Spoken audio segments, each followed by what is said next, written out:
Asturias es la primera tarde que hace buen tiempo en un montón de días y estamos aquí, entonces agradeceros a todos y a todas que estéis en este coloquio que organizamos desde Juventudes para hablar sobre, bueno, una de las cuestiones que consideramos clave en esta crisis que estamos sufriendo, que es cómo pueden responder o cómo van a responder las instituciones europeas a esta problemática, ¿no?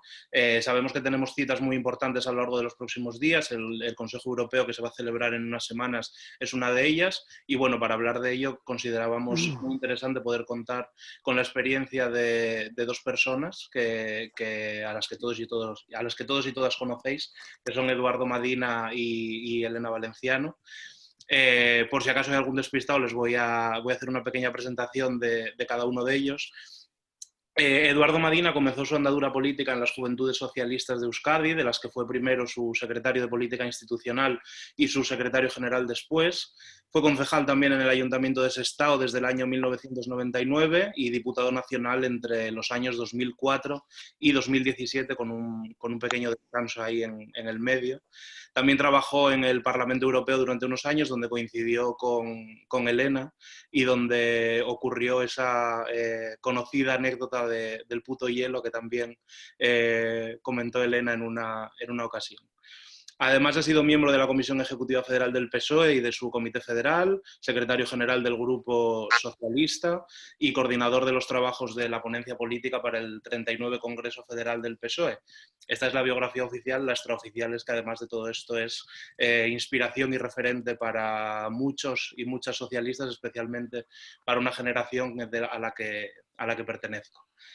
Elena, por su parte, se afilió a las Juventudes Socialistas de España también a los 17 años y al PSOE poco tiempo después. Siempre ligada a los movimientos feministas, ha sido coordinadora nacional del Lobby Europeo de Mujeres, fundadora y primera presidenta de la Asociación de Mujeres Jóvenes entre el año 84 y el año 90 y posteriormente presidenta de la Fundación Mujeres, de la que en la actualidad es patrona. En el ámbito institucional ha sido diputada en el Parlamento Europeo entre los años 1999 y 2008 y posteriormente entre 2014 y 2019, después de ser nuestra cabeza de lista en esas elecciones del año 2014. En este último mandato fue primero presidenta de la Comisión de Derechos Humanos de ese Parlamento y después vicepresidenta del Grupo Socialista. Fue diputada también en el Congreso entre los años 2008 y 2014 y en el ámbito orgánico ha sido, pues bueno, miembro de la Comisión Ejecutiva Federal del PSOE entre los años 2007 y 2012 y desde 2012 hasta 2014 la primera mujer vicesecretaria general del Partido Socialista Obrero Español. Como veis, dos personas muy importantes para este partido con las que queríamos contar hoy y a quienes vamos a escuchar a lo largo de esta tarde. Tiene ahora primero la palabra Edu Madina. Bueno, pues muchas gracias, Víctor. Veo tantas caras conocidas y tanta gente querida que la verdad es que es un gusto este rato. Aquí en Madrid, que es donde me ha pillado esto, hace 39 grados, está mejor aquí que en cualquier otro lado. Casi. Así que esa anécdota es verdad. Yo mi primera etapa en Bruselas como asistente fue justo, yo era secretario general de las Juventudes Socialistas de Euskadi. Digamos que en el Parlamento Europeo no es que me hiciera caso especialmente nadie. Y digamos que no es que yo me enterara tampoco mucho de dónde estaban las salas en aquella inmensa ciudadela institucional que es el Parlamento, ¿no? Había una diputada que se llamaba Elena Valenciano, que era de las pocas que me hacía caso. Y ahí es donde nos hicimos muy amigos y donde yo creo que digamos ya nuestra trayectoria política y orgánica, la política para bien, la orgánica para no tanto, desde entonces hasta aquí, claramente, ¿no? Y cada uno de los pasos en cosas vinculadas al partido, pues siempre ha ido muy de su mano, que es muy buena mano para recorrer durante todos estos años, ¿no? Sobre todo para un tema como este, porque es cierto que en la etapa en la que compartimos en la Ejecutiva Federal unos cuantos años, pues la encargada de las relaciones internacionales era Elena. Y siempre la que fijaba posición y nos decía por dónde ir, pues fue ella. Y la candidata a las elecciones en 2014 también fue ella. Por tanto, no se me ocurre una compañía mejor, ¿no?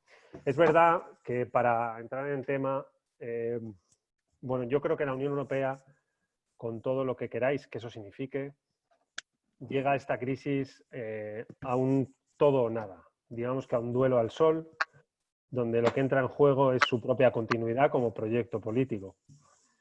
Además llega con cuestionamientos a ella de todo tipo. Primero, por cómo gestionó la crisis del año 2008. seguramente lo pudo hacer mucho mejor. Tardó demasiado tiempo en colocar en juego instrumentos que permitieron salir, más mal que bien, en mi opinión, pero salir al fin y al cabo de una crisis que no creó el propio continente europeo, sino que nos vino de fuera del sistema financiero internacional, pero que explosionó sobre nosotros, se llevó por delante 3 soberanías y media y nos colocó a las puertas de una ruptura interna de heridas de profundidad y de fisuras de difícil superación, ¿no? Además, esa crisis trajo por el camino populismos de todo tipo. Flautistas de Hamelin, con melodías muy dulces, de soluciones mágicas para todo, que tomaron la decisión desde muy pronto de que Bruselas era la bruja mala del cuento. En todos los cuentos y todas las narrativas siempre hay un personaje que es el malo. En el personaje político elegido para las narrativas políticas de los populismos de la última década, casi siempre ha sido Bruselas una, si no la única, pero sí, sin duda, una de ellas, de las brujas malas del cuento, culpable de casi todos los males, ¿no? Y siempre colocando la culpa o la responsabilidad de manera exógena, uno limpia la responsabilidad que haya podido tener en cualquier tipo de proceso político, en cualquier tipo de decisión. Con todo eso llegaba la Unión Europea aquí. Y con algo que siempre Elena y yo comentamos y que está siempre en el ambiente, con una percepción disfuncional de lo que realmente es Bruselas. Parece que es Bruselas en los estados. Y en realidad esto va de los estados en Bruselas. Las decisiones que se toman, desgraciadamente diría yo, otorgan asimétricamente un peso excesivo al método intergubernamental y todavía demasiado poco, por lo menos desde mi punto de vista, para un método más comunitario, más en el marco del Parlamento Europeo. Y por eso los 27 jefes de gobierno, cuando se reúnen ahí al lado de la plaza de Schuman, que es donde está el Consejo, frente a la Comisión, pues son los encargados de tomar las decisiones de eso que decimos que es Bruselas. No es Bruselas en nosotros, somos nosotros en esa ciudad, donde no sucede nada que no quieran básicamente los 27 líderes de los gobiernos, representantes de jefes de gobierno o en algunos casos jefes de Estado, cada una de las veces que las cumbres ordinarias y extraordinarias aceleran o frenan los procesos de integración, las decisiones políticas, etcétera, etcétera. Por tanto, en primer lugar, no es la Unión Europea, ella como agente lejano, somos nosotros formando parte de algo que se llama Europa, o Unión Europea en este caso, y que nos compete para las decisiones que nosotros mismos tomamos. Por tanto, a esta crisis llegábamos con todo eso para entrar finalmente en un proceso de parálisis productiva y de movilidad, que eso es básicamente lo que es esta crisis, que ha colocado, como decía al principio, a este proyecto político nacido en el año 51 y 57 a las puertas de su posible implosión definitiva, si no agarraba el toro por los cuernos. Desde mi punto de vista, la Unión Europea se ha jugado su sentido, su ser, la razón de ser de su continuidad como proyecto político. Y creo que en el análisis hay 2 fases claras que tenemos que hacer. La primera, más sanitaria, donde creo que ha sido un desastre de gestión interna en la coordinación de los 27 Estados miembros o de los gobiernos de los 27 Estados miembros. Y una segunda, más económica fiscal, que creo que ha sido un éxito histórico sin precedentes en el ámbito de lo que creo que hoy vamos a tocar un poco más a fondo. ¿Por qué digo que fue un fracaso la gestión sanitaria? Porque se inició con discursos contradictorios entre líderes de gobierno sobre la importancia, trascendencia o potencial daño capaz de hacernos este virus y esta pandemia. 2, sobre las soluciones que había que adoptar.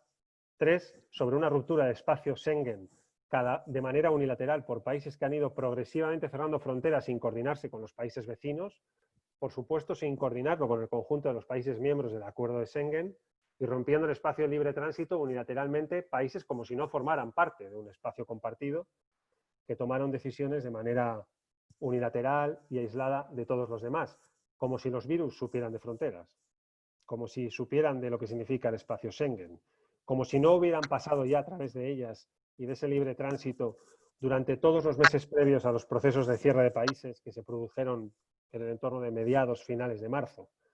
Por tanto, yo creo que en esa primera parte, donde además si sumamos a esto que no hubo coordinación en la compra de materiales, que no hubo anticipación para reducir dependencias de suministro y de producción de materiales médicos con China, y que no se acordaron liberación de crédito extraordinario por parte de la propia Comisión para países con problemas ante una circunstancia como esta, inesperada, de una pandemia y de un virus, pues el análisis que podemos hacer de la primera fase de gestión sanitaria yo creo que es desastroso.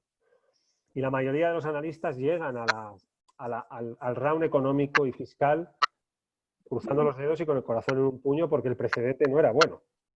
Y sin embargo, la Unión Europea, en mi opinión, sobre todo por el liderazgo de Alemania, de Merkel y en parte también de Macron, da un salto adelante espectacular en el proceso de integración europeo. Desde mi punto de vista, creo que aquí coincidimos Elena y yo, coloca las bases de lo que puede ser una potencial o hipotética futuro pilar fiscal de la integración del proceso europeo y avanza un paquete de medidas con una novedad, y es que ya no son los estados los que se endeudan y el Banco Central Europeo compra deuda soberana, es verdad que de manera intermediada en los mercados secundarios, pero para relajar las emisiones de deuda soberana de los Estados miembros, que lo sigue haciendo y lo ha multiplicado por 3 en este último mes y medio, sino que anticipa un paquete de 750.000 millones, el equivalente al 75% del PIB nacional, de nuestro PIB como país, pues su equivalente en el 75% con la titularidad de esa deuda emitida por parte de la Comisión Europea. La dueña de esa deuda es la Comisión. Y después se transfiere, o bien en transferencia directa o bien en crédito, con una orientación determinada, digitalización o adaptación a la revolución digital, incremento de los estándares de reducción de impacto medioambiental y de sostenibilidad de la economía europea, competitividad de una economía en una economía plenamente interdependiente, globalizada, que no tiene paso atrás. Por tanto, a priori, es un salto histórico, porque esto nunca había, ojalá hubiera sucedido en la crisis de 2009. Ojalá hubiera dicho la Comisión Europea, no se preocupen, nos endeudamos nosotros y la deuda que los mercados nos prestan a una institución llena de certezas como es la Comisión Europea, la transferimos en bien transferencia directa o bien en crédito para los países que mayor recalentamiento tienen de su deuda soberana. España nunca hubiera pasado de una prima de riesgo en 50-60 puntos, y eso llega a pasar. Por supuesto, nunca nos hubieran intervenido el sistema financiero. Por supuesto, nunca se hubiera tenido que retocar el artículo 135 famoso de la Constitución. Por supuesto, no hubiéramos visto a Zapatero hacer aquel ajuste tan brutal que tuvo, bueno, tan brutal tampoco, fueron 15.000 millones, parece que fue tremendo. Eso es lo que cuestan hasta hace poco los intereses de las deudas de 2 semanas en España. Pero aquel anuncio en el Congreso de los Diputados tan impactante de recortes, etcétera, etcétera, ¿no? Hubiera sido todo distinto y seguramente las consecuencias políticas que han traído, Brexit incluido, no se hubieran producido en esta última década con total seguridad. Con total seguridad es con total seguridad. Por tanto, yo creo que el salto adelante que da la Comisión Europea es enorme porque además lo hace de manera condicionada, ¿no? 3 apuntes para dar paso a Elena, que estoy deseando escucharla. No es seguro que de aquí vayamos a salir con mayor certidumbre democrática, con una economía más competitiva, con un sistema, un modelo social más cohesionado, con un proyecto europeo más definido y con un papel en el marco bipolar global que Elena tratará con mayor identidad. Todo eso habrá que trabajarlo. Y no es una batalla ganada, ni muchísimo menos.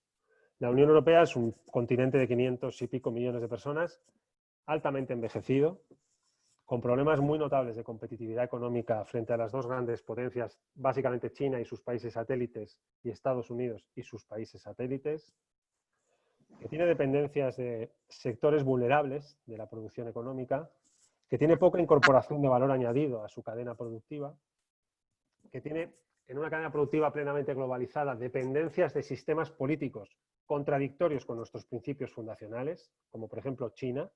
Con China nos ha pasado que según han ido aumentando nuestras dependencias, han ido bajando nuestras exigencias éticas y de derechos humanos. Las tenemos muy altas con Venezuela y no las tenemos con China, porque con Venezuela no tenemos dependencias de producción y de suministro y con China las tenemos todas. Aquel avión chino aterrizando en Roma y aterrizando en Madrid con material humanitario es una inversión completa del discurrir de los últimos 20-30 años, donde los aviones de ayuda humanitaria salían de Europa hacia otros lugares y no aterrizaban en Europa. Por tanto, alguna señal nos tiene que dar. Pero digo esto para meter los 3 apuntes finales. El primero, no es una batalla ganada. Europa tiene que hacer enormes esfuerzos en incrementos de competitividad de su aparato productivo.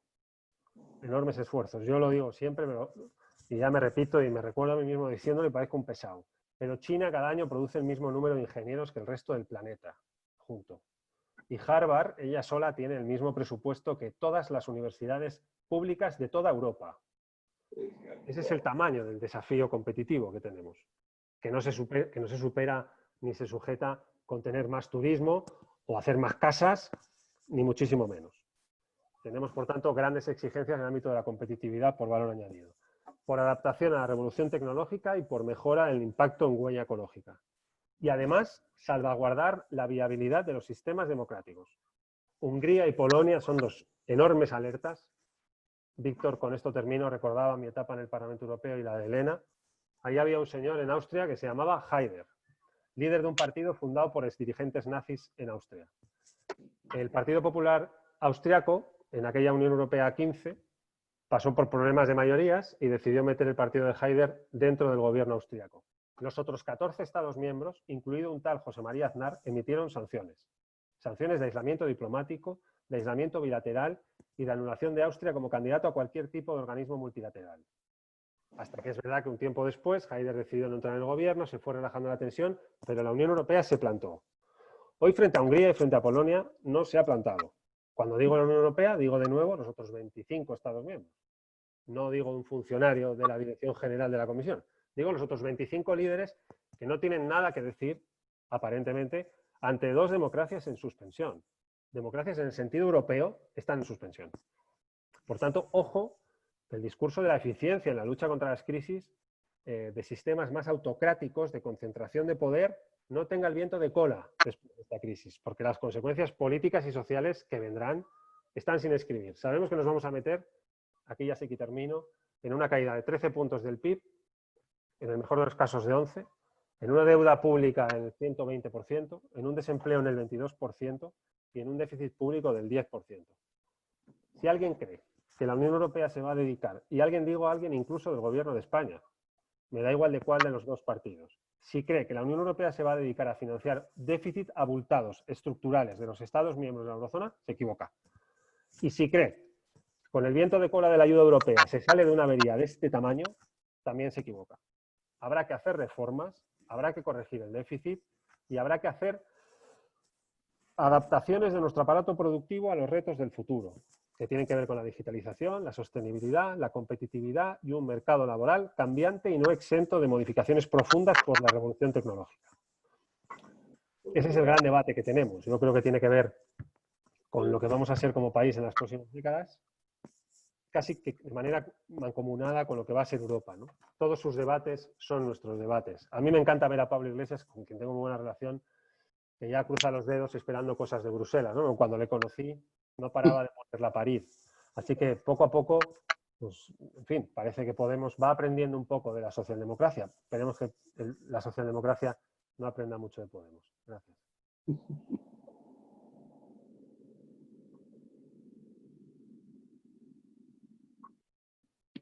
Gracias, Edu. Damos la palabra ahora a Elena para que continúe con el coloquio. Bueno, pues yo como siempre digo, cuando estoy ante un auditorio de Juventudes Socialistas, y algunos de los que están aquí ya me lo han escuchado, a mí me emociona mucho hablar con vosotros y con vosotras.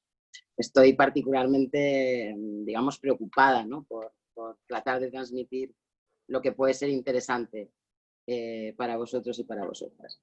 La primera parte de, bueno, todo lo que ha dicho Edu es, digamos, son como las claves, ¿no? que tenemos que sabernos para poder opinar en esta complicada situación en la que estamos. Y la primera parte es muy importante, ¿no? O sea, lo que se ha visto también al principio de la crisis, al principio de la pandemia, es que le pedimos a la Unión Europea cosas que no estamos dispuestos a darle. Es decir, que reclamamos cosas a Bruselas que antes no hemos querido que Bruselas tuviera. Esto explica un poco la parte que tiene que ver con lo sanitario, ¿no? con la crisis sanitaria. Y nosotros no estamos dispuestos a cederle a Bruselas la gestión, ni la operativa, ni siquiera la estratégica de la sanidad, y luego, en cambio, cuando viene una situación de estas, exigimos que Bruselas, ese Bruselas amorfo, ¿no? del que se habla, responda. Entonces, eso tiene mucho que ver con lo que yo voy a tratar de explicar, ¿no? Y que siempre también explico de una manera muy sencilla. Es decir, lo más importante en la vida de una persona, si quiere hacer algo, lo más importante es que sepa quién es, ¿no? Es muy importante saber quién es uno, qué quiere hacer uno en la vida y en qué lugar se encuentra para hacerlo. por si tiene que cambiar el lugar, por si tiene que modular sus propias expectativas, ¿no? Y esto es lo que le pasa un poco a la Unión Europea. O sea, la Unión Europea tiene que acabar de decidir qué quiere ser y si le importa algo lo que sucede alrededor del mundo. O sea, si le importa que el mundo sea de una manera o de otra. Es decir, si tiene la voluntad de influir en el devenir del mundo. Esto le pasa a la Unión Europea desde hace mucho tiempo. Pero una crisis siempre deja al aire, ¿no? Es como una marea que baja, ¿no?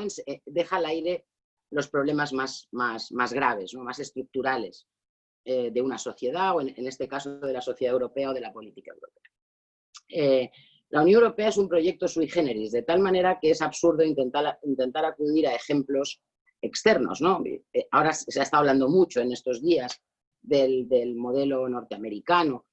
Es que nosotros no somos eso, ni se parece en nada. Esto es un proyecto sui generis y que además se va construyendo a medida que avanza y lleva muy poco tiempo funcionando, porque 80 años, si nos ponemos en el máximo, 76, 80 años, en términos históricos es nada, es muy poco, ¿no? Por lo tanto, todavía tenemos tiempo de decidir qué somos y de decidir si queremos influir o no en el mundo, salvo que juegan los otros. Es decir, nosotros podemos pasarnos la vida debatiendo si queremos ser una cosa u otra. Lo que pasa es que los demás no están esperando a que nosotros nos decidamos, sino que los demás bloques, los demás países, las demás regiones del mundo van haciendo su camino. Y a mí lo único que me preocupa es que el día que decidamos por fin ser lo que yo creo que deberíamos ser, tal vez ya vaya a ser un poco tarde. Este es digamos, para mí, en términos de la posición de Europa en el mundo, mi máxima preocupación, porque está bastante identificado qué es lo que deberíamos hacer para tener más influencia en el mundo. Para empezar, deberíamos estar unidos, cosa que no sucede en política exterior. Deberíamos darle a la política exterior europea, bueno, pues lo que le estamos empezando a dar a la política económica, monetaria o fiscal, si finalmente triunfa esta dirección que parece que se ha tomado en política económica, ¿no? Pero mientras tanto, el mundo está cambiando a nuestro alrededor y la crisis de la COVID-19 lo ha puesto de manifiesto de manera brutal y en muy poco tiempo. Uno podría pensar que una crisis como esta, que es una crisis global como la copa de un pino, la más global que hemos sufrido probablemente desde que somos Unión Europea, en teoría, como es global, la razón te diría, bueno, pues entonces lo que se va a hacer es cooperar, ¿no? Es decir, más cooperación a nivel global, porque esta es una crisis que nos afecta a todos. Ahora, de momento, esta crisis ha afectado ya a más de 200 países del mundo. Joder, si esto no es global, ¿qué es global, no? Y si es global, habrá que tomar las decisiones de manera global. Pero resulta que en vez de haber caminado, ¿no?, en las organizaciones multilaterales e internacionales, haber caminado a un entorno cooperativo, pues en realidad estamos en un escenario muy confrontativo. Muy confrontativo fundamentalmente porque estamos en una batalla entre Estados Unidos y China como no habíamos conocido hasta ahora, porque afecta a un montón de campos, digamos, de la economía mundial. Significa el comercio, significa el cambio climático, significa la propia, lo que decía, apuntaba Edu al final, ¿no?, la propia esencia de los sistemas políticos. O sea, ¿es más eficaz la democracia para luchar contra crisis de este tipo? ¿O resulta que es que los sistemas autoritarios al final tienen una capacidad mayor de intervención, ¿no? El caso es que todos los países ricos están afectados por esta crisis desde el punto de vista epidemiológico o de salud y también económico, pero no de la misma manera, ¿no? No de la misma manera. La crisis del virus, el virus ha viajado, ¿no?, como ha viajado desde China, ha pasado por Europa y ahora, o sea, eso ha sido como gradual, ¿no? China, Europa, América del Norte y América Latina, ¿no?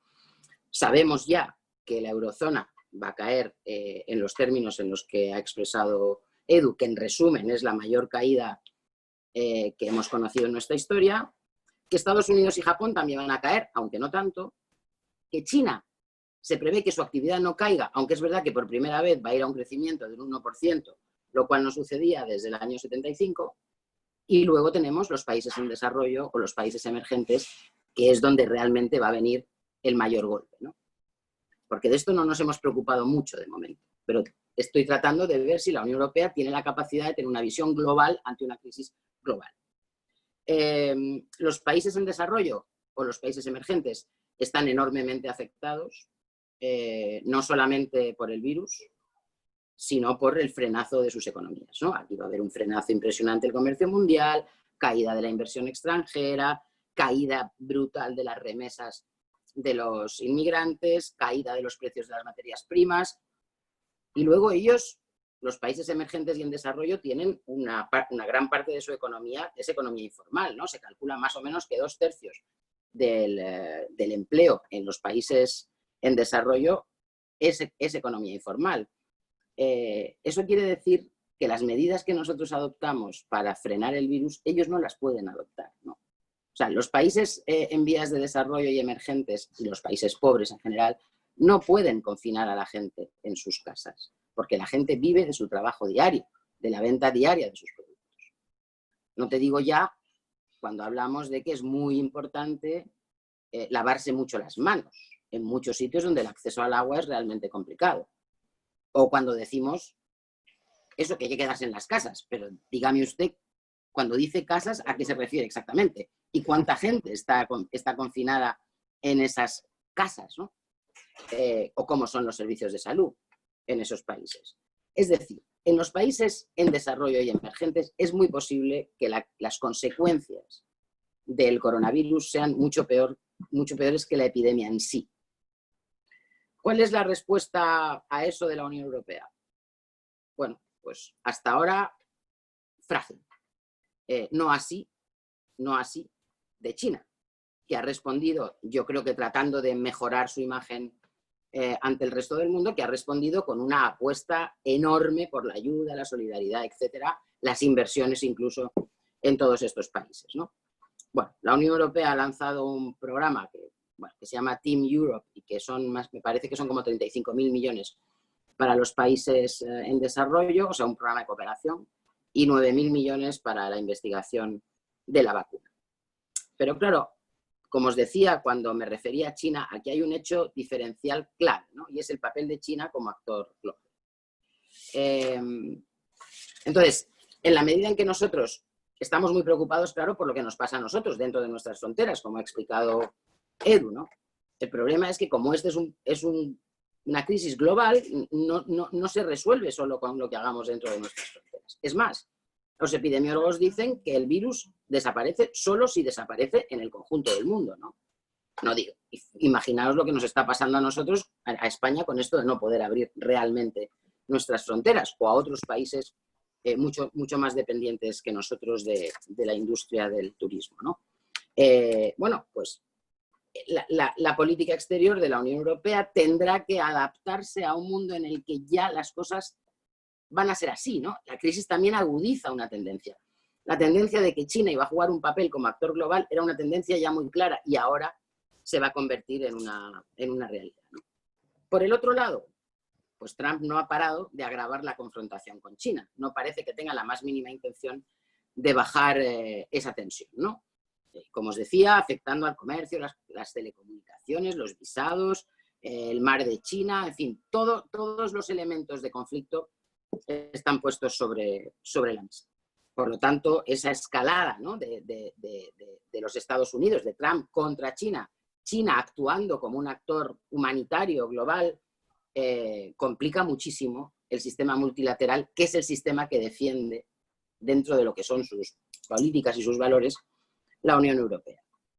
O sea, que una crisis que en teoría debería haber venido a reforzar los instrumentos de cooperación multilateral, resulta que está provocando una situación confrontativa enorme, no solo por bloques, sino también dentro de, digamos, de los distintos sistemas políticos, ¿no? ¿La Unión Europea tiene alguna capacidad de influir en este mundo que ya no es ni multipolar? O sea, es que realmente estamos francamente divididos casi en dos, ¿no? Nosotros estamos como en medio, muy dependientes de ambos bloques en realidad, y sin tener muy claro cuál es la política que vamos, o sea, qué papel vamos a desarrollar en la relación con cada uno de ellos, ¿no? Bueno, estamos esperando todos que Trump pierda las elecciones y entonces se abre un espacio distinto de conversación con los Estados Unidos que será fundamental para no acabar de destrozar el sistema multilateral, y estamos adaptándonos a una relación con China que, como decía Edu, es enormemente contradictoria, ¿no? Pero tenemos que encontrar un equilibrio en la relación entre ambos, digamos por simplificar, ¿no? Entre ambos bloques, ¿no? Nosotros tenemos que ser capaces de defender nuestros intereses, pero también nuestros valores frente a ambos bloques. Si gana Biden, se nos pondrán más fáciles las cosas con el bloque, nuestro bloque natural, ¿no? De democracias occidentales, etc. Y con respecto a China, tenemos que repensar absolutamente nuestra relación con ese actor, que es un actor que probablemente va a ser decisivo en los próximos años. Y que, por cierto, del que, por cierto, conocemos poco, que nos conoce poco, al que interesamos relativamente poco los europeos, ¿no? O sea, su vista no está puesta precisamente en nosotros. Y esto, digamos, todavía está dentro de la política exterior europea. Eso es una cosa que está por definir.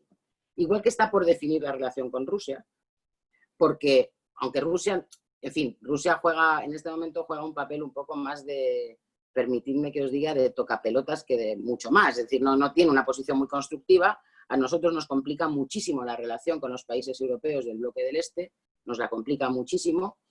Hungría, Polonia, gran parte de los conflictos que tenemos larvados con esos países tienen que ver con la influencia de Rusia sobre todos ellos y con el miedo eterno de estos países a la potencia rusa, con lo cual nos complica también la cohesión interna, ¿no? Dentro de la Unión Europea. Y luego, como somos españoles, pues no puedo dejar de hablar también de América Latina, ¿no? Probablemente es la región del mundo que más va a sufrir las consecuencias de esta crisis.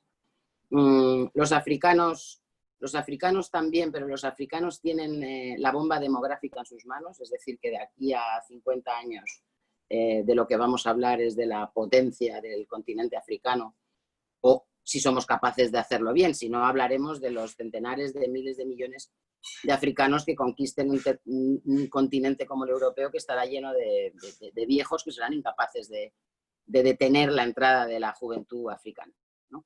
Pero América Latina no tiene ninguna de las dos cosas, o sea, ni tiene las estructuras, digamos, económicas, industriales y de cooperación regional al día. Esto es un auténtico desastre, ¿no? No hemos sido capaces ninguno de estructurar mecanismos de cooperación intercontinente latinoamericano, y no tiene la fuerza demográfica que va a tener África.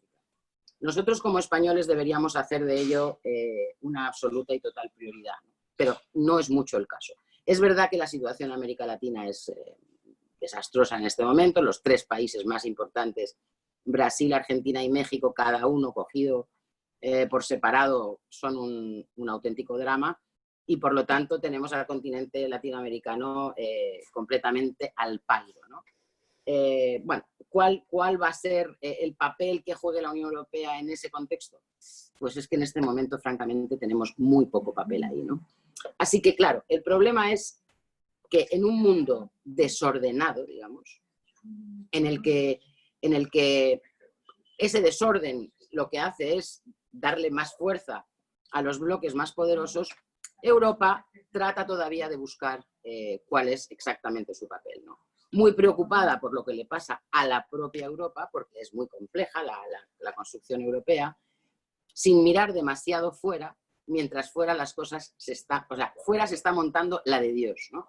Y nosotros todavía no somos, ni estamos unidos en la definición de lo que queremos ser, ni tampoco somos ya muy escuchados. Fijaros que, bueno, yo ya soy bastante mayor, ¿no? Pero en mi biografía yo soy perfectamente consciente de lo distinto que era ser europeo en el mundo hace 20, 15, 10 años y lo que es ahora. Realmente hemos perdido en gran medida una parte del impulso que pudimos tener en su momento. Es clave recuperarlo, ¿no? O sea, no solamente por la interdependencia tan bestial que existe en el planeta, sino porque va a haber que ser muy muy vehementes en la defensa de nuestros intereses y de nuestros valores. Siempre, siempre las dos cosas, ¿no? Porque si no, al final ni siquiera vamos a intervenir para posicionarnos al lado de quienes realmente puedan tener unos valores similares a los nuestros y van a acabar conquistando los valores otros, ¿no? Y no hay que tener, digamos, no hay que tener miedo a defender los valores que uno tiene si uno se los cree, ¿no? O sea, no se puede estar permanentemente instalado en el relativismo, porque, bueno, oye, los intereses, pues sí, pues los intereses son muy importantes, pero los valores también, y yo creo que la democracia liberal, la democracia que nosotros conocemos, en este momento está sometida a un enorme estrés, ¿no? Y para poder defender esos valores tienes que ser alguien en el escenario global, ¿no? ¿Te tienes que parecer a alguien? No.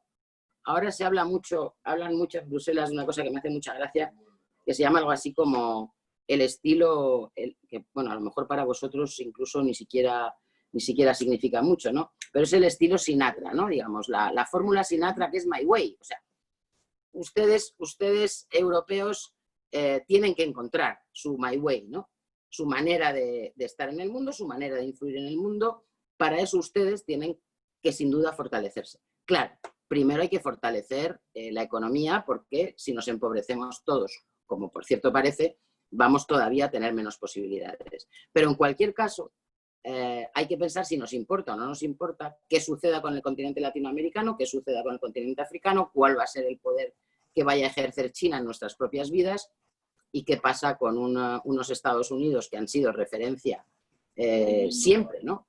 Para nosotros, que en este momento están completamente en decadencia, ¿no? Entonces, si los Estados Unidos están en decadencia, China está en subidón y África y América Latina están en dificultades enormes a las que nosotros no podemos, digamos, acudir, no podemos acudir en su ayuda, entonces nosotros como continente o como construcción política, pues bueno, tenemos bastante poco interés, ¿no? Todo esto para decir que, una vez más, depende de que los gobiernos de la Unión Europea decidan de verdad ponerse a trabajar juntos en el contexto global, ¿no? Y esto todavía no ha pasado. Borrell necesita 3 meses para conseguir que todos los gobiernos de la Unión Europea se posicionen de una manera más o menos coherente en asuntos tan evidentes como la guerra de Siria, o como lo que está pasando en este momento en Líbano, o como la agresión de Israel en este momento contra Palestina, ¿no? Entonces, no puede ser, porque los demás van más deprisa. Los demás no tienen ningún problema en, digamos, avanzar según sus intereses y según sus valores. Y nosotros tenemos que hacer lo mismo. Con la fórmula Sinatra, pero desde luego con una fórmula Sinatra bien sólida, bien vehemente y bien convincente, ¿no? Yo no tengo ninguna duda de que el mejor lugar del mundo es aquí. No tengo ninguna duda. Y como no tengo ninguna duda, y creo que los valores que nosotros defendemos los he reconocido en el mundo entero, o sea, la gente en el mundo quiere más o menos lo mismo que queremos nosotros, no hay que ser, ¿sabes? No hay que ser especialmente original, o sea, pues la gente generalmente quiere que sus hijos vivan mejor que ellos, quiere tener medicinas accesibles para cuidar a sus personas mayores, quiere tener un grado de libertad mínimamente aceptable, y eso pasa en todas partes, desde un campo de refugiados en la República Democrática del Congo hasta la última de las aldeas de Siberia, ¿no? O sea que no hay que inventarse gran cosa. Sí que hay valores universales, y los valores que nosotros defendemos yo creo que son los que a la mayor parte del universo le interesarían. Si seguimos en esta posición un tanto frágil, timorata, poco inteligente, poco estratégica, pues me temo que vamos a ir perdiendo influencia, capacidad, y al final, por ahí, y más que por la economía o la construcción, digamos, de una Europa económica de verdad y política, por ahí puede venir gran parte de nuestro deterioro. Ya.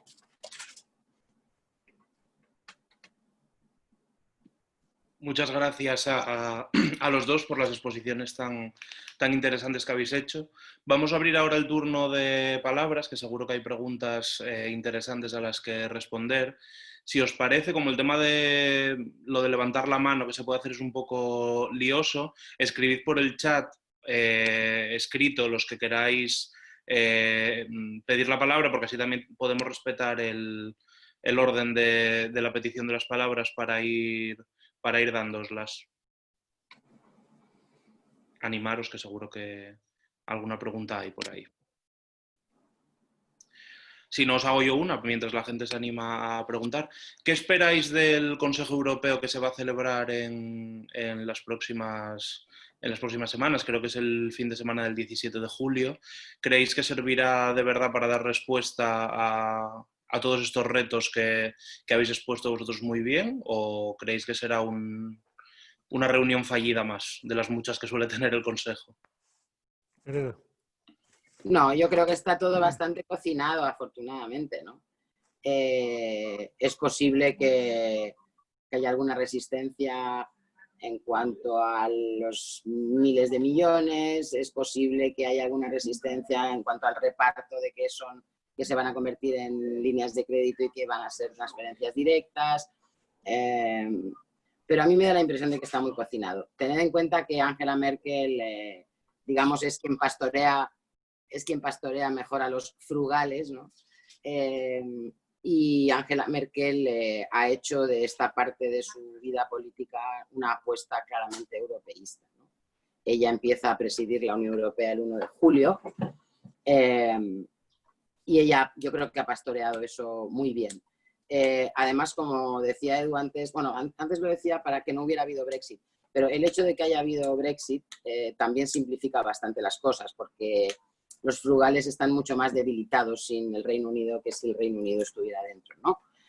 Así que yo creo que está bastante cocinado y que no habrá grandes sorpresas. Que se resistan mucho y haya que volver a convocar otro consejo, eso puede ser. Pero yo creo que básicamente las decisiones están muy, muy cocinadas. Me llevaría una sorpresa si no fuera así. Vale.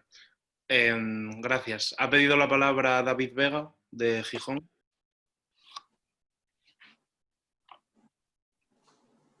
Os tiene que ir poniendo... Sí, creo que ahora se me escucha, ¿no? Sí. Bueno, buenas tardes a todas y a todas. No soy de Juventudes, pero gracias a Juventudes por organizar este acto y sobre todo a Edu y a Elena por su tiempo. Una pregunta para cada uno. Hablaba Edu del tipo de reformas estructurales que tendría que hacer no solamente la Unión Europea, sino España misma, sobre todo después de esta crisis. Una cosa que me llama la atención es aquel famoso artículo que Zapatero modificó de la Constitución y que tanto achacan ahora. ¿Ya no vale o lo van a intentar, digamos, ajustar todavía más? Y para Elena, una cuestión simplemente rápida. Hablabas un poco de lo de Biden y Trump. Vamos, esperamos todos que Biden pueda ganar, pero la duda es si podríamos profundizar un poco más en el hecho de que si gana Biden, China no será todavía más reacia a llegar a acuerdos con zonas geográficas como la Unión Europea, o si en cambio Estados Unidos puede de verdad aliarse con Europa. Es decir, yo no lo veo muy claro, no veo muy claro lo que pueda llegar a hacer Biden, no por Biden como tal, sino por la guerra que tiene entre esos dos países y si Europa puede de verdad contar como un aliado estratégico para esas dos zonas geográficas. Gracias. Bueno, el artículo famoso en realidad entra en vigor este año. Hasta este año no estaba en vigor. Entraba en 2020, por lo tanto tienen que ligar con él, ¿no? Pero bueno, yo qué sé, es que tiene tanta literatura ese artículo que desde que se constitucionalizó el déficit, yo qué sé. En realidad lo que ese artículo pretendía en el peor momento electoral de la historia para el partido y para el candidato que teníamos en aquellas elecciones, que era Rubalcaba, pues lo que básicamente trataba de mandar era una señal a los mercados que dijera que no se preocupen ustedes, que el dinero que nos lo van a devolver, que nos lo van a dar, perdón, para nosotros es prioritario devolverlo, ¿no? Con salvaguardas, el artículo 135.4, que creo que todavía Alberto Garzón no se ha leído, que dice que cuando existen ciclos de recesión continuada no es lo prioritario, ¿no? Pero dicho esto, sin duda el gobierno tendrá que ligar con ello, aunque es verdad que entra en una fase distinta, porque hoy el Banco Central Europeo asegura prácticamente la relajación de la deuda pública emitida por los estados soberanos Y además aparece un nuevo mecanismo de endeudamiento, que es este que estamos diciendo, que yo comparto con Elena, que va a salir aprobado con más o menos matices y más o menos pies de página, con más o menos orientación y condicionalidad, pero que va a salir aprobado en la cumbre de julio, ¿no? Por tanto, yo no creo que ya en la economía la deuda pública empiece a ser el principal problema de las economías. Seguramente está en la deuda privada. Y yo creo que es ahí donde se juegan los países su ser o no ser y la viabilidad de su economía. Yo sí creo que tiene que hacer reformas, pero no reformas en el sentido Montoro, de que parece que cuando dicen hay que hacer reformas, básicamente lo que nos dicen hay que seguir dando por culo a los trabajadores y las trabajadoras. No, no es eso. Hacer reformas es hablar en serio. Y creo que para hablar en serio tenemos que ser conscientes de cuáles son nuestros déficits y nuestras, bueno, pues nuestras potencialidades económicas como país, que las tenemos y mucho, ¿no? Es cuestión de que, pues yo creo que la política, el gobierno, las instituciones coloquen las normas y orienten los recursos hacia una mayor velocidad de crucero para una mejor generación de riqueza y para una mayor optimización del trabajo de los trabajadores y de las trabajadoras. Y para eso tenemos algunos desajustes. Invertimos menos que la media europea en educación, invertimos un punto menos que la media europea en sanidad, invertimos 3 puntos menos que la media europea en I+D+I. Tenemos desacoplado el sistema de innovación, ciencia e investigación con respecto al aparato productivo en muchas de nuestras áreas, de nuestros sectores de generación de riqueza. Tenemos muchas dependencias del turismo, que en parte ha crecido tanto por las circunstancias del norte de África en esta última década, primaveras árabes, etcétera, que han traído hasta España a 82 millones de turistas y que ha supuesto el 12% de nuestro PIB.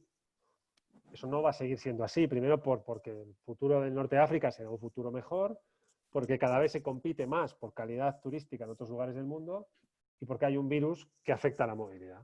Por tanto, tenemos que hacer reformas que tienen que ver con educación, con sanidad, con competitividad económica, con adaptación de nuestra estructura productiva a la gran revolución tecnológica de la historia de la humanidad, mucho más intensa, mucho más profunda y con mucha más capacidad de transformación que la revolución industrial, que lo cambió todo y que dio lugar, por ejemplo, al surgimiento de una cosa que se llamó Partido Socialista Obrero Español. Esta va a cambiar mucho más que eso. Tiene una potencial capacidad de transformación casi total en cuestión de casi un siglo del recorrido de la humanidad, ¿no? Por tanto, sí, claro que hay que hacerlo. ¿Lo va a hacer la Unión Europea? Pues tiene pinta de que ha tomado algunas decisiones muy positivas. Van der Leyen apunta a sostenibilidad, la Comisión Europea apunta a digitalización, apunta a la competitividad, infraestructuras tecnológicas. No están tratando de meter respiración asistida en industrias del pasado para sujetarlas adulteradas en su funcionamiento y su eficiencia. Yo creo que están apuntando bien y Van der Leyen yo creo que está apuntando bien. Sorprendentemente, bueno, cuando llegó con aquella tontada del modelo de vida europeo y tras la caída de los candidatos naturales de los partidos y aquella especie de poco bajada de pantalones ante el grupo de Visegrado de los grandes países, bueno, pues uno tuvo sensaciones peores de las que tiene, ¿no? Paralelamente España tiene que hacer lo mismo. ¿Lo va a hacer? Pues yo espero que lo haga. ¿Este es un gobierno capacitado para hacerlo? Sí, está capacitado para cosas sorprendentes. Por tanto, seguro que para esta, que no lo es tanto, es más evidente, puede hacerlo, ¿no? De la mano de la COE y de los sindicatos y de la sociedad civil. Yo creo que este es un país que ha demostrado grandísimas cosas y de peores ha salido, así que yo soy optimista, sin duda. Elena, ¿tú? Sí, bueno, por decir una cosa sobre lo que ha dicho Edu, o sea, este gobierno está capacitado para hacerlo, lo va a tener que hacer, lo va a tener que hacer. O sea, yo ya sé que la palabra condicionalidad es una palabra maldita, pero, o sea, aquí nadie da el dinero por nada, ¿no? Entonces, aquí hay que presentar un programa ante el semestre europeo que tendrá que estar bajo el paraguas de lo que son las prioridades que que fijará la Comisión Europea, que por cierto las fijamos entre todos, o sea, no las fija la señora Van der Leyen, sino que se fijan entre todos y por lo tanto el gobierno español, como el resto de gobiernos, tendrán que hacerlo. Y es verdad que va a haber un tiempo más fácil en el que, bueno, vamos a tratar digamos, de mantener nuestras economías con esa respiración asistida, pero luego habrá un momento en el que habrá que empezar a devolver la pasta de una manera u otra y desde luego eso habrá que hacerlo consiguiendo incrementar nuestro PIB, nuestra competitividad, etcétera. O sea que habrá que hacerlo sí o sí, ¿no? Porque si no luego la deuda va a recaer solo sobre nosotros y por lo tanto habrá que hacerlo. Con respecto a tu pregunta, David, vamos a ver, o sea, Biden no es Dios, pero Trump sí es el demonio. Entonces, Biden, o sea, no van a cambiar las relaciones China-Estados Unidos porque gane Biden, pero sí, digamos, la gobernanza global, ¿no? O sea, es evidente que no existe sobre la Tierra un tipo tan sumamente obtuso como Trump, que lo que ha hecho es una política de aislacionismo brutal de los Estados Unidos y una batalla, una guerra contra todos los mecanismos de gobernanza global, multilaterales, etc. Por lo tanto, yo no creo que porque gane Biden nosotros vayamos a conseguir que se modere la guerra comercial, económica, etcétera, con China, pero sí, desde luego, los organismos multilaterales no estarán sufriendo esta agresión permanente por parte de los norteamericanos, que son claves en la gobernanza global, ¿no? O sea, que las cosas mejorarán seguro. No va a resolver todos los problemas del mundo, como tampoco lo hizo Obama, pero desde luego se avanzó en todas esas decisiones que afectan al conjunto de los países, ¿no? Eso con Biden seguramente va a ser más sencillo. Ahora, la pujanza de los chinos, la decisión, no sé quién decía el otro día, nosotros cuando hablamos de un plan a corto, pues hablamos de un plan a un año, ¿no? Y cuando hablamos de un plan a medio plazo, hablamos de un plan a 10 años, y cuando hablamos de un plan a largo, hablamos de un plan a 20 años. Bueno, pues ponle un 0 a un plan a corto de los chinos, un plan a medio de los chinos o un plan a largo de los chinos, ¿no? O sea, son 100, 200, o sea, vamos hasta 200 años. Así que esto va a ser muy difícil que del lado de los chinos cambien, que además han hecho una apuesta nacionalista a ultranza, etc. Pero si todos los demás conseguimos seguir sosteniendo un poco los instrumentos de, digamos, de presión, de gobernanza, la OMC, las Naciones Unidas, el G20, si conseguimos que eso, os dais cuenta que el G20 ha desaparecido. Bueno, ha desaparecido el G20, ha desaparecido el G7, hay un G2, ¿no? Entonces, eso es lo que tiene que modificarse. Y en ese espacio, los europeos tenemos alguna posibilidad. Si no, la verdad es que estamos muy, muy bloqueados de un lado y de otro. Bueno, gracias a los dos. Tiene la palabra ahora Omar Barbón. Bueno, muchísimas gracias, compañeras y compañeros. Muchísimas gracias, Elena y Eduardo. Dos preguntinas que pueden ser contestadas por los dos a la vez, que parcialmente en la intervención esta última de Eduardo ya fue. El partido a nivel europeo ha sido muy claro respecto a la campaña, por ejemplo, Don't Touch My Schengen, como un valor principalmente europeo y sobre todo que nos afecta a los jóvenes, ¿no? Respecto a la movilidad. ¿Creéis que tras la crisis, con el nuevo modelo productivo que pueda desarrollarse de ahí, se va a ver afectado hacia una tendencia más restrictiva en cuanto a que viajemos, nos conozcamos, nos podamos formar fuera, podamos profundizar conocimientos? ¿O, sin embargo, va a seguir la tendencia hacia una Europa más federal? Y luego, conectándolo con la tesis de Elena, que por cierto me ha parecido brillante, respecto de qué queremos los europeos ser, qué quieren los demás, o cuál puede ser el planteamiento de China y Estados Unidos o cualquier otro bloque geopolítico, qué quieren ellos de nosotros. ¿Les da miedo que por esa movilidad y por esos valores seamos unos europeos fuertes y seamos europeos en el pleno sentido de la palabra? Muchísimas gracias a los dos. Empieza tú, Madina, que esto es de las preguntinas de los asturianos, ya me sé yo. Me ha encantado de preguntinas. Preguntinas, dice el tío. No, bueno, vamos a ver.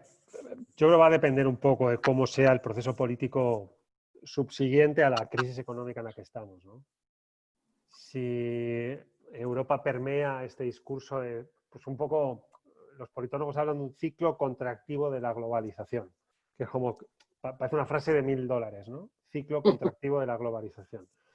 Pero es verdad que ha habido una reducción de los volúmenes comerciales, un aislamiento del mundo, un repliegue de fronteras, una cada vez mayor presencia de discursos de renacionalización de la respuesta a problemas globales, de cada país haciendo la guerra por su cuenta y de países como buscando caminos autárquicos con Trump a la cabeza y sus réplicas. Desde que Trump gana aparecen los trampitos por todo el mundo, ¿no? Bolsonaro es uno, Boris Johnson es otro.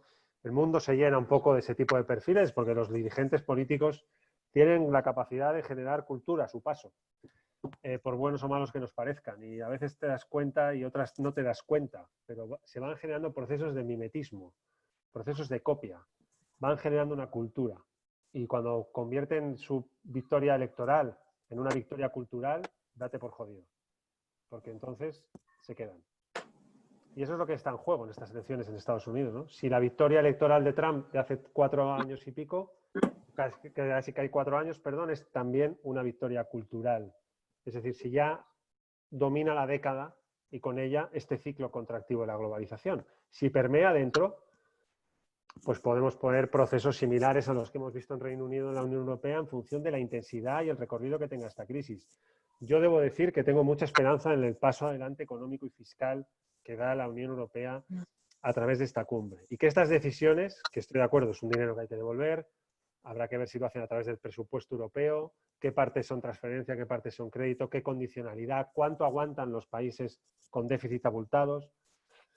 Todo eso estoy 100% de acuerdo, ¿no? Pero si dura más de lo previsto esta crisis y aparecen más discursos contra la movilidad y a favor del repliegue de fronteras, más a cerrarse que a abrirse, sociedades cerradas frente a sociedades abiertas, pues puede ser que el Don't touch my Schengen termine siendo una bella frase del pasado, ¿no? A mí me gustaría más una Unión Europea más desprovista de fronteras, más atenta a su viaje de integración, dispuesta a dar pasos adelante, pasos de federalización, pasos de avance en nuevos pilares, una proyección distinta, más valiente, con una voz más alta en el mundo, y no una Unión Europea que se mira hacia adentro, que se reduce, que está todo el rato atenta a sus fronteras y que busca la manera de romperse. Obviamente no soy capaz de concebir mi pensamiento europeísta si no es así, y así me han educado y no sé pensar de otra manera, ¿no?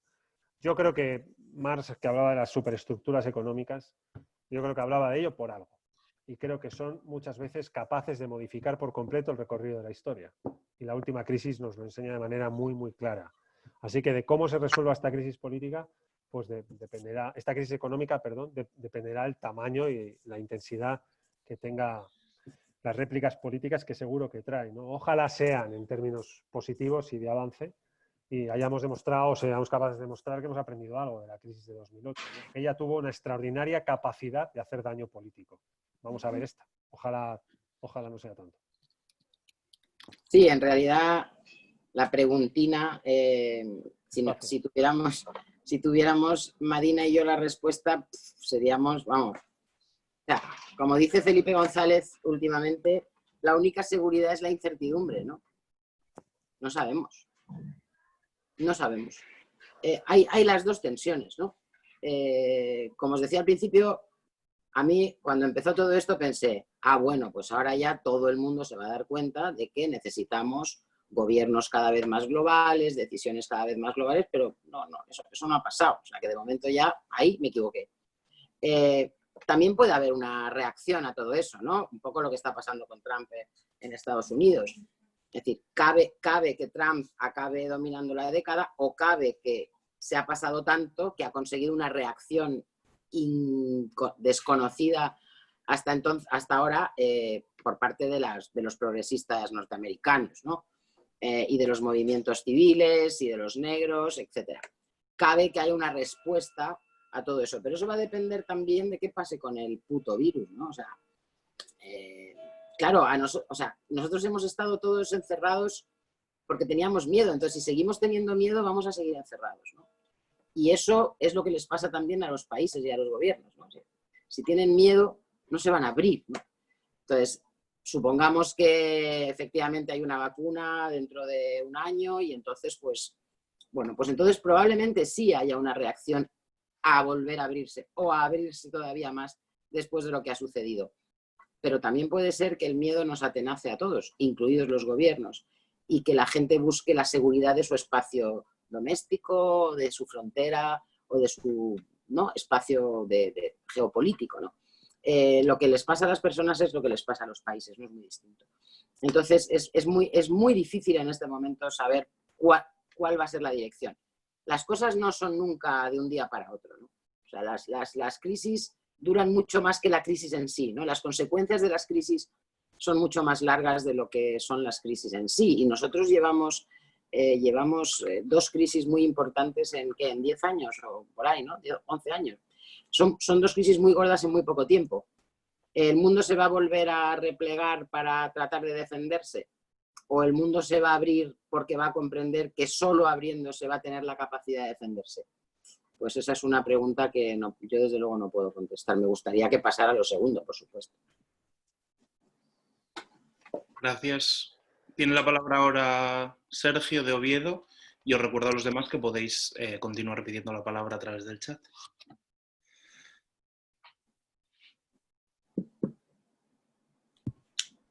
Bueno, buenas tardes a todos. Felicitar a las Juventudes Socialistas por esta iniciativa y agradecer a Elena y a Eduardo pues este coloquio tan interesante. Voy a intentar ser breve, hacer una preguntina. Yo siempre he tenido, o por lo menos cuando yo estudiaba la EGB y empezaba a oír hablar de la Unión Europea, que prácticamente recientemente la habíamos estrenado, pues siempre se hablaba de una Unión Europea muy enfocada a los valores sociales. Personalmente he tenido la impresión de que en este siglo XXI la Unión Europea ha sido más bien un enfoque económico y en muchos casos de egocentrismo por parte de algunos de los países miembros.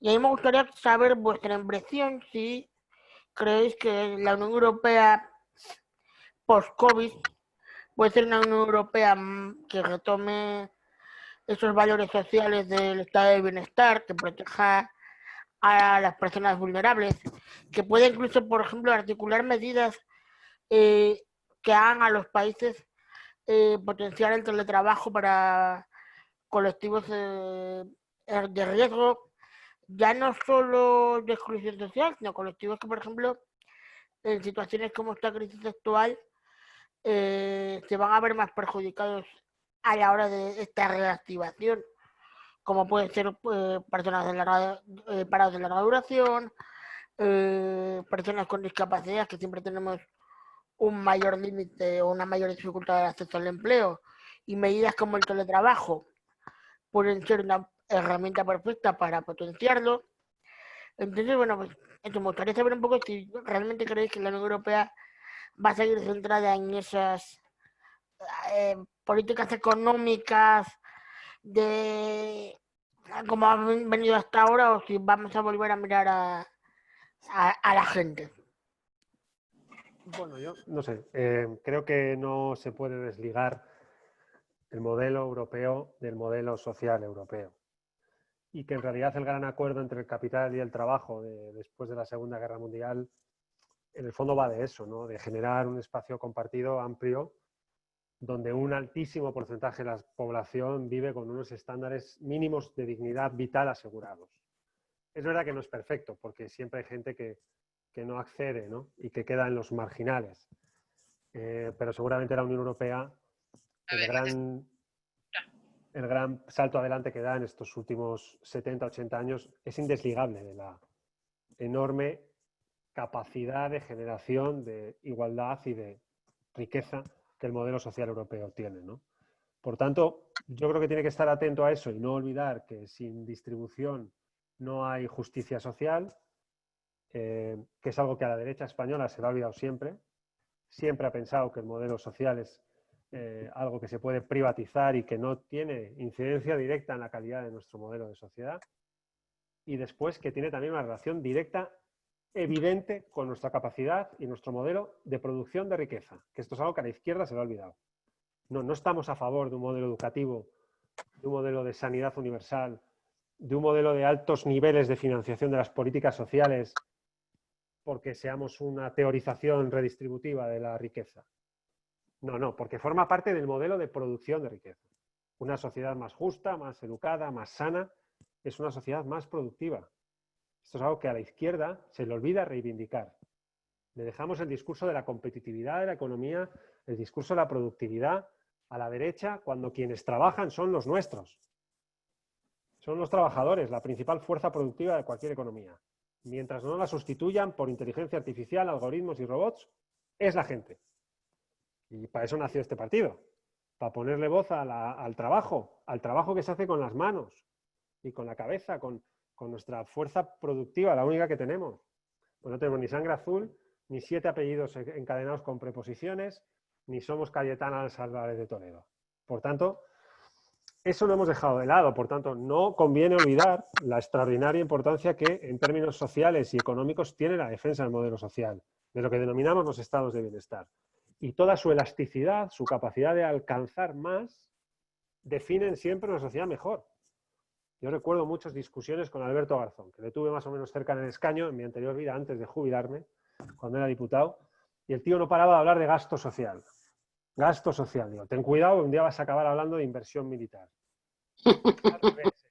Es inversión social y gasto militar. Es justo al revés. Estamos invirtiendo en un modelo social. Por tanto, yo creo que esos pasos adelante que hemos teorizado siempre bien, bueno, yo creo que es un territorio conquistado, porque nadie cuestiona hoy la relevancia extraordinaria que tiene el modelo social europeo, ¿no? En nuestra mano me refiero de los progresistas, socialistas, socialdemócratas de toda Europa, seguir avanzando en el enorme valor que tiene este espacio europeo de solidaridad, sobre todo ante un, en fin, grandísimo proceso de cambio tecnológico como el que estamos metidos más allá de la crisis, ¿no? Estaba antes y cuando la crisis pase seguirá. Y además cuestionará la mano de obra, el discurso del trabajo, que al final ordena mucho la pertenencia a nuestra sociedad. ¿Qué somos? En parte lo que hacemos. Somos muchas más cosas, pero la vida más o menos la organizamos por un qué soy, que en el fondo es un qué hago. ¿Usted qué es? Profesor, abogada, jardinero, ingeniera. Un poco lo que hacemos es lo que somos, ¿no? Cuidado con que se produzca una tasa de sustitución muy elevada por otro tipo de manos de obras, algorítmicas, digitales, robóticas, de inteligencia artificial, del trabajo de los seres humanos. Porque entonces el modelo social sí puede sufrir. Entre tanto, pues yo creo que es una batalla ganada, con los desafíos que tiene y las amenazas de siempre y los montoros de turno, etcétera, ¿no? Pero su valor creo que habla de sociedad y se nos olvida en la izquierda siempre, habla también de economía. Sí, no tengo nada que añadir, estoy completamente de acuerdo. O sea, no es desligable, ¿no?, el modelo económico del modelo social, y justamente ese es el que debe estar impregnado de los valores nuestros, ¿no?, de los valores de la socialdemocracia europea. O sea que casi que os iba a decir que os toca a vosotros que no decaiga, ¿no? No hay que esperar a que vengan a arreglarlo, tenéis que arreglarlo vosotros, ¿no? Depende eso también mucho en este caso depende mucho de las políticas nacionales, pero vamos, posibilidades hay. La batalla ideológica yo creo que está ganada, ¿no? La batalla de los valores, en este caso yo creo que está ganada, y se trata de que mantengáis alta la bandera, en este caso, ¿no?, de los derechos sociales, de los derechos de las minorías, del empleo juvenil, que va a ser uno de los retos seguro más jodidos de los próximos años. Eso os toca a vosotros. Y como ya he asumido perfectamente mi edad, ya me atrevo a decir cosas que cuando las escuchaba pensaba, joder, macho, ¿qué viejo es este que dice eso, ¿no? Bueno, pues os voy a decir una cosa. O sea, cuando yo entré en Juventudes Socialistas, España era una mierda. A ver, era un país horrible, ¿vale? O sea, no había nada, era todo un desastre. No había libertad para empezar. No había nada, no había educación, no había derechos, no había nada. Y joder, nos pusimos, ¿no? O sea, no reclamamos a nuestros mayores, es decir, vaya mierda de país que nos habéis dejado. No. Pues lo mismo ahora, o sea, es que os toca a vosotros, a ver, o sea, no nos preguntéis a nosotros, os podéis preguntar, claro, pero quiero decir, os toca a vosotros pensar cómo vais a hacer para que no decaiga, cómo vais a hacer para mantener alto el estándar de derechos sociales en España, que no va a ser nada fácil, ¿no? Porque la situación económica va a ser muy complicada. ¿Cómo vais a hacer para que vosotros, que vais a tener problemas muy serios de inserción laboral o de mantenimiento del puesto laboral o de lucha contra la precariedad de los trabajos que os proponen, cómo vais a hacer para no dejaros pisar? Pero os toca a vosotros, casi debería preguntaros ya a vosotros, oye, ¿cómo vais a hacer para mantener el modelo social europeo? Gracias. Tiene la palabra ahora Nerea.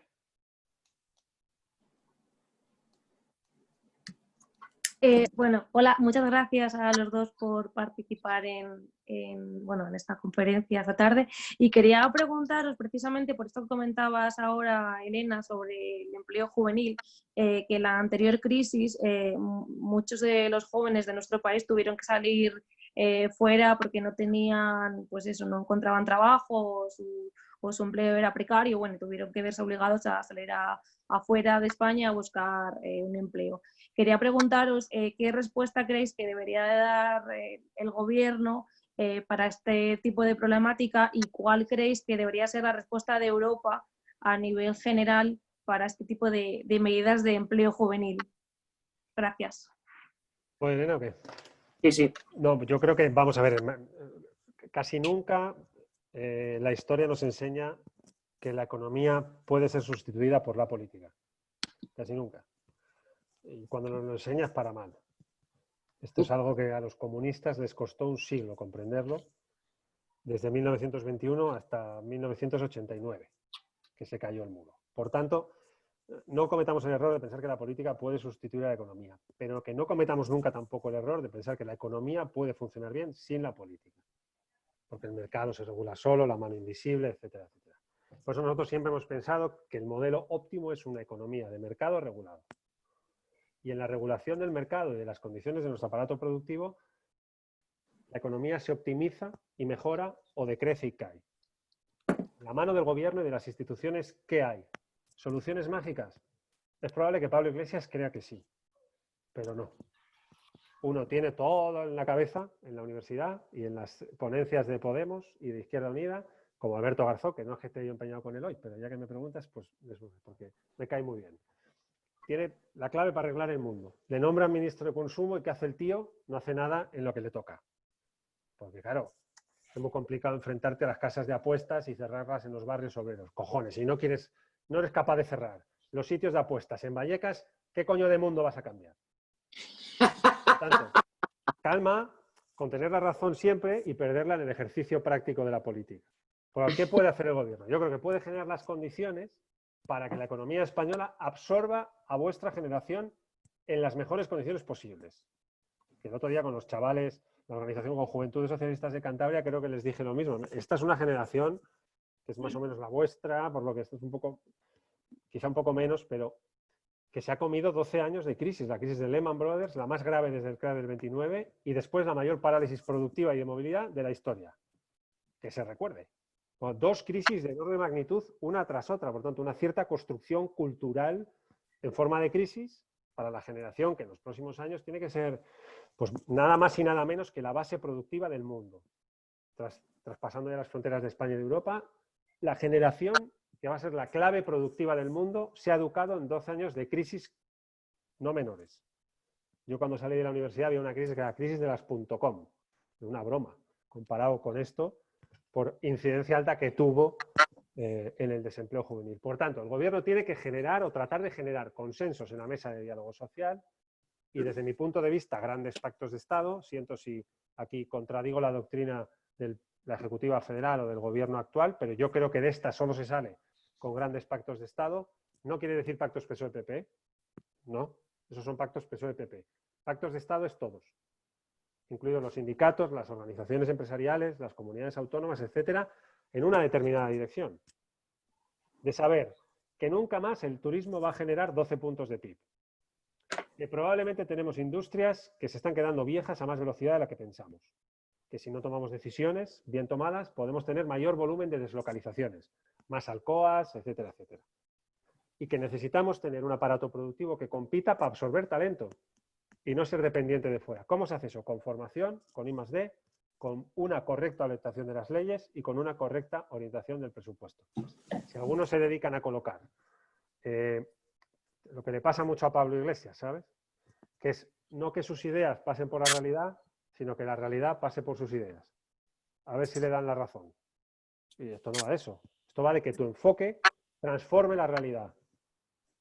Tu enfoque transforme la realidad, no que la realidad entre por esto de aguja de tus ideas.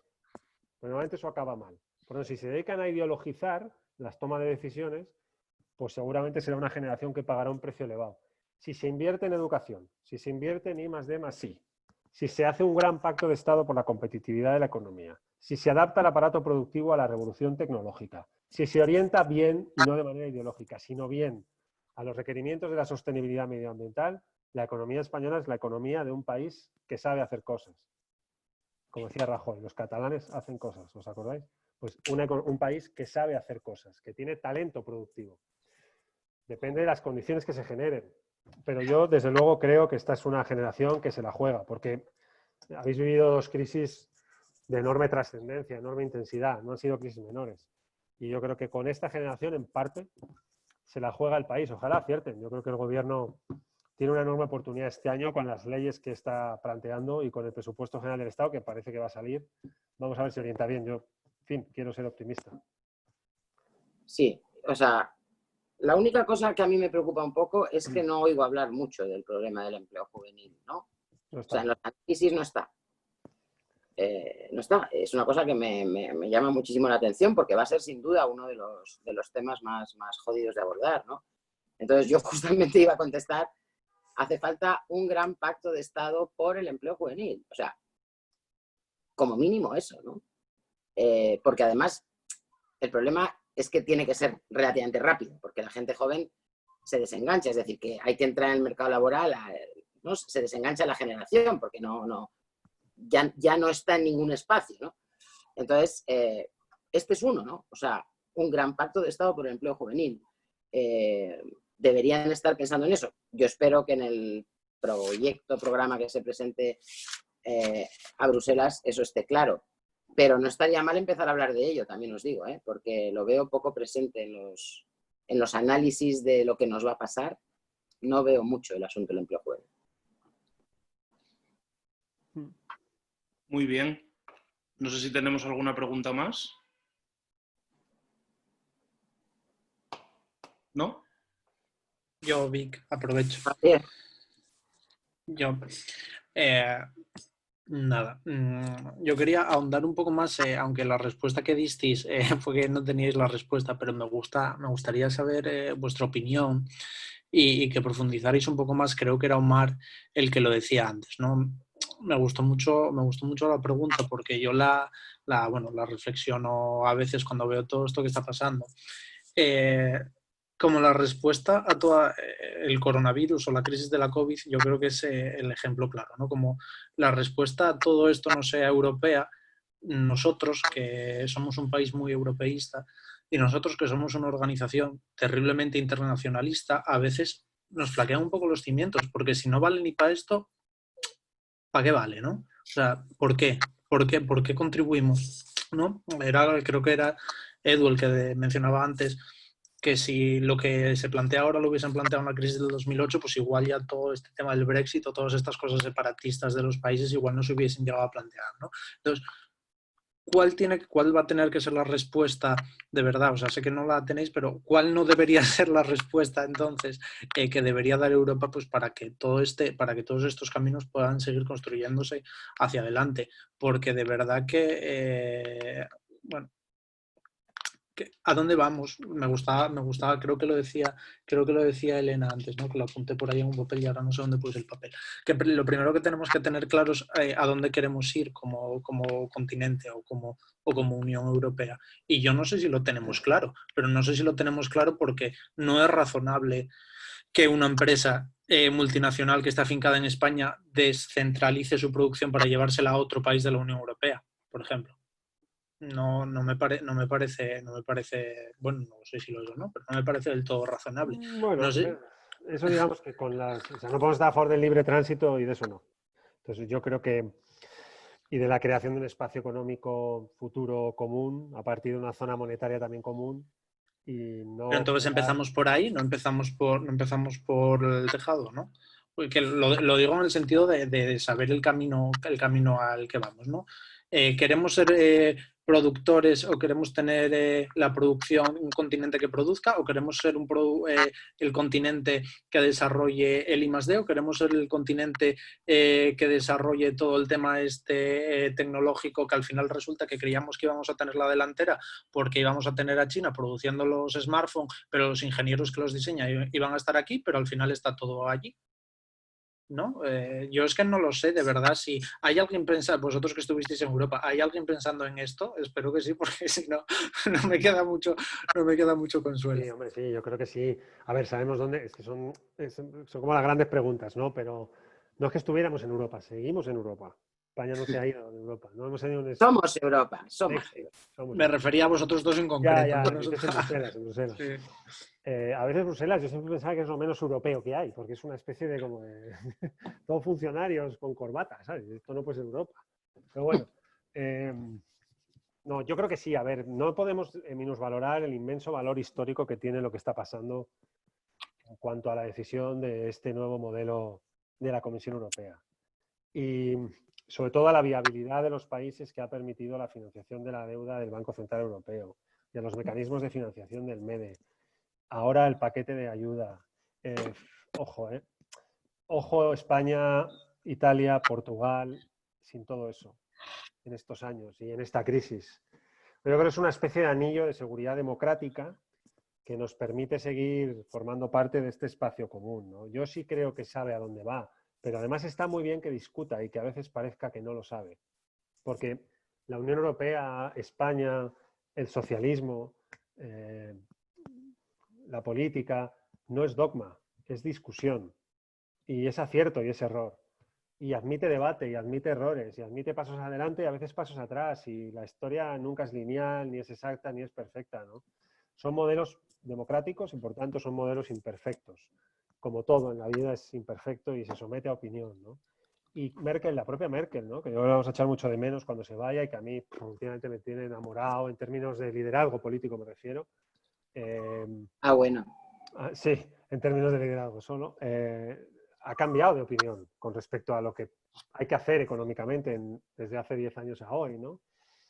Todo eso siempre se somete a negociación y a debate. Yo creo que la Unión Europea sabe a dónde va y tiene que acelerar en algunos campos y corregir errores y tiene que mejorar cosas. Pero yo sí, no sería tan pesimista. Me da la sensación de que, parece que lo ha dicho Elena al principio, no hay un lugar mejor del mundo, ni un momento de la historia de la humanidad mejor que este para vivir. Si hacemos espacio y tiempo, ¿os acordáis del colegio? Nos enseñaban geografía e historia, ¿no? Espacio y tiempo, que van juntos. Pues en el espacio y en el tiempo, yo, si me dejaran elegir, elegiría este momento. La Europa posterior al 45 y hasta hoy como el mejor experimento político, el mejor momento de nuestra historia, ¿no? Para que lo dices y parece que no estás diciendo nada. Pero yo creo que no debemos perder de vista que es verdad. Sabe dónde va, sabe de dónde viene. Y yo creo que eso es lo que nos hace ser, ciudadanas y ciudadanos de un lugar privilegiado del mundo. Yo también, o sea, Javi, te he visto muy, muy pesimista, o sea, yo trataba de explicarte al principio, llevamos muy poco tiempo construyendo la Unión Europea, muy poco. Y además, en los últimos años, en un mundo enormemente cambiante, ¿no? Viviendo ya, como decía Edu, la revolución más importante de los últimos 150 años. En un espacio en el que conviven 27 países, cada uno de su padre y de su madre, ¿no? Que yo oigo a mucha gente decir esto, no, los Estados Unidos de Europa y tal. Bueno, es que esto nunca va a ser así. Es que hacer los Estados Unidos fue relativamente sencillo, ¿no?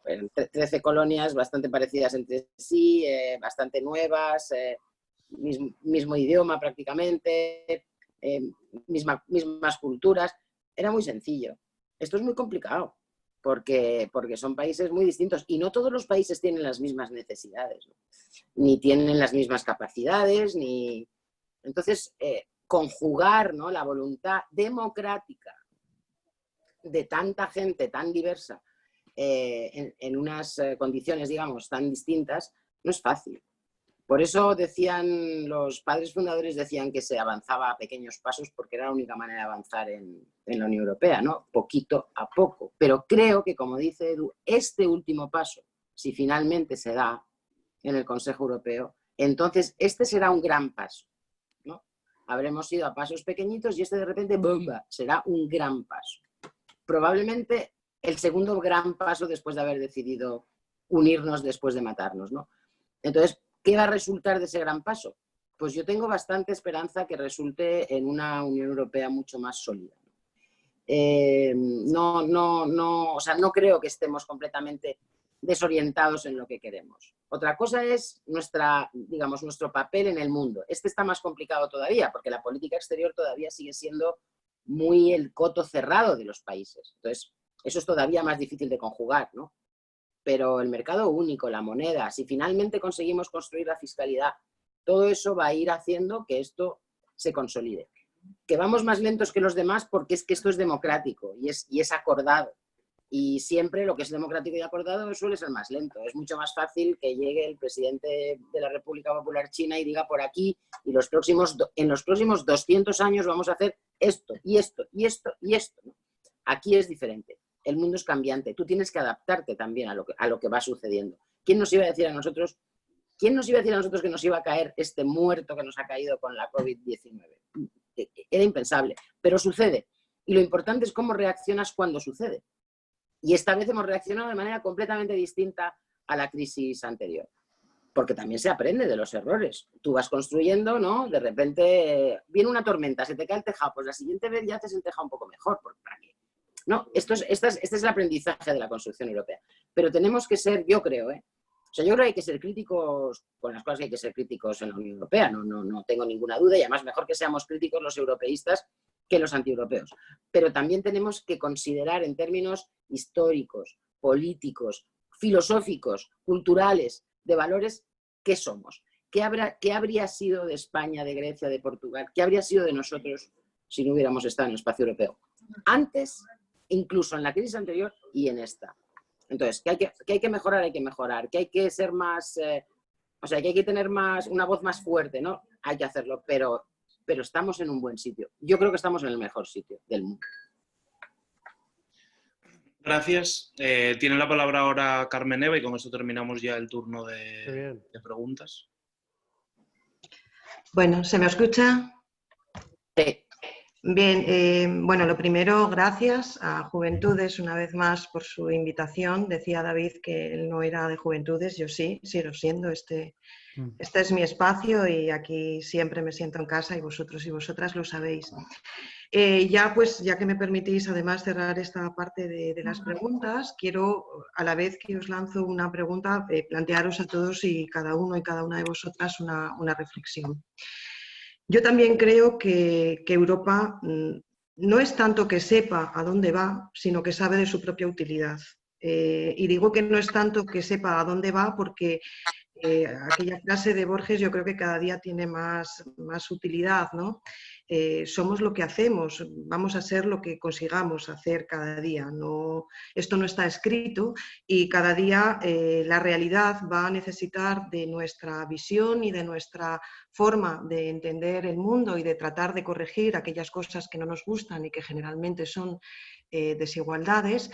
Y todo eso, y vosotros tendréis que reflexionar conmigo a este respecto, yo creo que se puede hacer mucho mejor dentro de Europa y es más, yo creo que ahora mismo no se podría hacer fuera de Europa.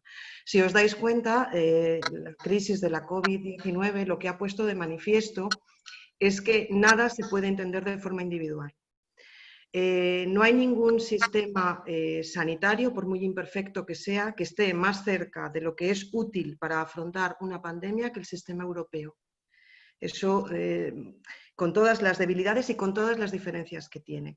Si os fijáis también, yo creo que algo de lo que se ha dejado de hablar un poco últimamente, pero que tiene también mucha importancia, que es la Agenda 2030 de la Organización de las Naciones Unidas, si entráis en cada uno de los 17 objetivos, os daréis cuenta que yo creo que no hay ningún otro continente, no hay ninguna otra unión de estados que esté más cerca de lograrlos todos que Europa. Yo creo que cada una de las directivas comunitarias que se va dictando para tratar de armonizar las diferentes legislaciones de los países miembros nos demuestran que el mínimo en Europa, el mínimo no confrontable políticamente, es decir, el mínimo que está fuera de discusión política, es para algunos otros países de fuera de Europa el progresismo, si os dais cuenta. Quiero con esto decir, y esa es la pregunta que quiero lanzaros, yo creo que precisamente la fortaleza y la necesidad de Europa es su mayor amenaza, porque esto que nosotros hemos conseguido a la hora de establecer unos mínimos de convivencia y de bienestar, si consiguiéramos creérnoslo, si consiguiéramos convencer a todos y a todas de la importancia que tiene y consiguiéramos además hacer nexos de comunicación con las fuerzas progresistas de fuera de Europa, y por ejemplo estoy pensando ahora en Alexandra Cortés en Nueva York, la candidata que ha ganado las primarias demócratas, imaginaros la fuerza internacional que podría tener. No sé qué opinión os merece esta reflexión y si creéis que precisamente eso, su importancia y el vigor de su existencia es precisamente su mayor amenaza para aquellos poderes que muchas veces no están en los parlamentos, pero que siguen teniendo una indudable capacidad de regir nuestros destinos. Qué buena reflexión, Carmen Eva, porque yo creo que conecta con casi todos los debates de esta época, ¿no?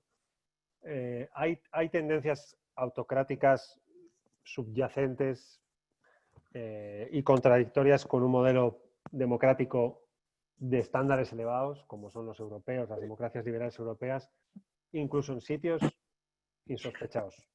Tendencias autocráticas, de concentración de poder, de poca rendición de cuentas, de mala práctica legislativa, de control de los medios de comunicación, de intervención en los mercados, etcétera, etcétera. Y de exceso de concentración en un único instrumento o en una única persona. Esto en Europa está sucediendo. Y de esto ha hecho bandera Trump. Ha dicho, dejaos de democracia, votadme a mí que he ganado tanta pasta a lo largo de mi vida que sé cómo se lleva un país. Porque sé cómo se lleva una empresa. Y le votaron y ganó a una candidata, en mi opinión, quizá mala en términos electorales, pero una política espectacular, de las mejores de su generación, que era Hillary Clinton, ¿no? Esas tendencias están y recorren como ríos subterráneos la realidad democrática europea hoy. Le leí hace no mucho tiempo en un artículo estupendo a Ramón Jáuregui una idea que daba y que me parecía muy relevante, ¿no? Decía, en realidad todo el recorrido europeo son las generaciones europeas con miedo al pasado. Hemos ido construyendo para alejarnos de lo que nos da miedo, que era el pasado. Ojo con que el flujo del miedo gire y empiece a estar en el futuro.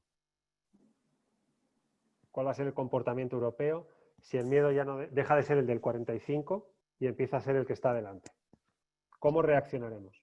¿Cuál será nuestro camino, nuestras reacciones políticas, nuestras narrativas y nuestras aproximaciones a la realidad? ¿Tendrán carácter democrático?